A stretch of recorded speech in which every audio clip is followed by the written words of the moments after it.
من عمل صالحا من ذكر أو أنثى وهو مؤمن فلنحيينه حياة طيبة ولنجزينهم أجرهم بأحسن ما كانوا يعملون۔ السلام علیکم ورحمۃ اللہ وبرکاتہ۔ ناظرین، علماء صدوق کی محفل میں ہم آپ کا پھر دوبارہ استقبال کرنے جا رہے ہیں اور ہم آپ کی ملاقات حضرت شیخ ثناء اللہ مدنی حفظ اللہ سے کرانے جا رہے ہیں۔ شیخ ہمارے ناظرین ہیں، ہمارے ساتھ ہیں جی، اور ہمارے شہر حیدرآباد میں تو شیخ حفظ کا ایک انقلاب برپا ہے۔ الحمدللہ، دعا کریں۔ یعنی ہر ماں چاہتی ہے کہ میرا بیٹا حافظ بنے، میری بیٹی حافظ بنے، میرا بیٹا حافظ بنے، بہت اچھا، ہر ماں کی خواہش ہے۔ لیکن کہیں وہ خواہش بھی نہیں ہے بھائی۔ جی ہاں، لوگ حافظ بنانا نہیں چاہتے، مولوی بنانا نہیں چاہتے۔ تو میں دعا کرتا ہوں کہ ایسی ہی خواہش اللہ پوری دنیا کے لوگوں کے دلوں میں ڈال دے۔ جی ہاں، اور کہیں خواہش بجا ہے، کہیں بیجا ہے۔ صحیح آپ نے کہا، کہیں بجا ہے کہیں بیجا ہے۔ بالکل بالکل۔ جی ہاں، تو آپ ذرا بتائیں کہ حفظ کا کیا فائدہ ہے، اور حفظ اگر ہم کرائیں اپنے بچوں کو تو کیا ملنے والا ہے؟ اگر خواہش بجا ہے تو انعام تو ملے گا ہی انشاءاللہ، اور اگر بیجا ہے تو سوالیہ نشان ہے۔ تو اس لیے ہم چاہتے ہیں کہ بیجا کو بھی ہم اور آپ بجا بنا دیں۔ جی آئیے ذرا دیکھتے ہیں صحیح بخاری کتاب و فضائل قرآن کتاب نمبر 66 حدیث نمبر 5027۔ عثمان رضی اللہ تعالیٰ عنہ حدیث کے راوی ہے، نبی صلی اللہ علیہ وسلم نے فرمایا خیرکم من تعلم القرآن وعلمہ، تم میں کا بہتر وہ ہے جو قرآن سیکھے اور قرآن سکھائے۔ صحیح، بے شک، صحیح صحیح۔ تو جو لوگ قرآن پڑھا رہے ہیں اور جو لوگ قرآن پڑھ رہے ہیں، دونوں کی فضیلت ہے اس میں۔ ہاں، تو اس میں ایسا نہیں ہے کہ جو ہائی کلاس میں پڑھا رہے ہیں، اونچی کلاس میں پڑھا رہے ہیں اسی کی اہمیت ہے نا، الف با تا سا بھی جو لوگ پڑھا رہے ہیں اس کی بڑی اہمیت ہے، نورانی قاعدہ بھی جو پڑھا رہے ہیں اس کی بڑی اہمیت ہے۔ ہاں، لیکن افسوس کی بات ہے کہ ہم اور آپ نورانی قاعدہ والے کو تنخواہ کم دیتے ہیں، ٹیوشن میں کچھ بھی پیسہ نہیں دیتے، بس بہت کم، جبکہ انگلش کے لیے ہم اور آپ ہزاروں روپیہ خرچ کرتے ہیں اور ایڈوانس دیتے ہیں، اور جبکہ ایسے لوگوں کو مہینہ پورا ہونے کے بعد بھی نہیں دیتے،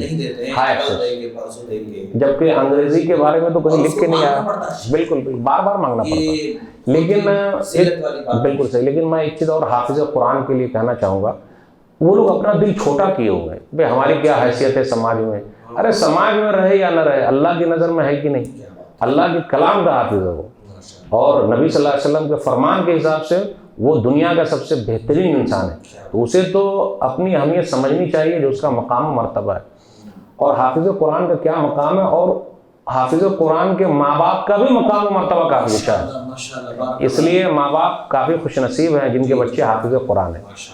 یہاں پر ایک اشکال ہو سکتا ہے ناظرین کے ذہن میں آئے کہ اگر کچھ بچے حفظ کر لیتے ہیں پھر بھول جاتے ہیں تو اس کا کیا ہوگا؟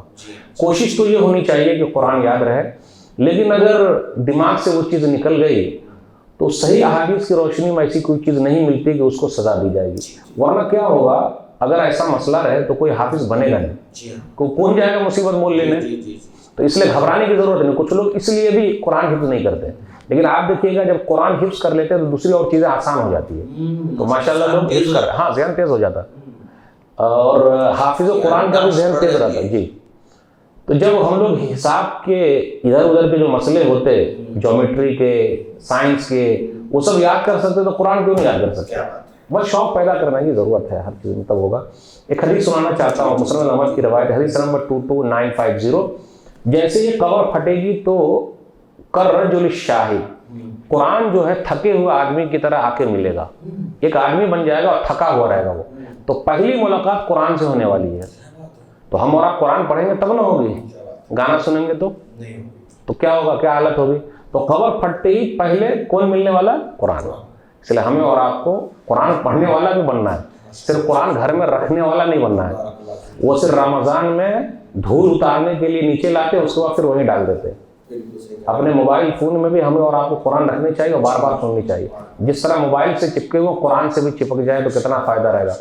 تو وہ قبر پھٹے گی تو وہ آئے گا، تو پہچانتے ہیں کون ہے؟ بولے نہیں، تو وہ خود کہے گا میں قرآن ہوں، میں نے تھکایا اور تم نے تجارت کی ہے، اور ہر تاجر اپنا فائدہ چاہتا ہے، میں اللہ سے سفارش کروں گا، پھر مقام و مرتبہ کتنا اونچا ہوگا، تو اللہ اس کو ہمیشگی کا پروانہ دے دیں گے، پھر اسی طرح تاج پہنایا جائے گا۔ وَيُكْسَى وَالِدَاهُ حُلَّتَيْن لَا يُقَوَّمُ لَهُمَا أَهْلُ الدُّنْيَا، کہ کہ حافظ قرآن کے ماں باپ کو بھی بلایا جائے گا اور بہترین لباس پہنایا جائے گا، تو وہ کہیں گے بما کسینا حاضی، کیوں پہنایا جا رہا ہے؟ تو کہا جائے گا بِأَخْذِ وَلَدِكُمْ القرآن، کیونکہ تم دونوں نے اپنے بچے کو قرآن کا حافظ بنایا۔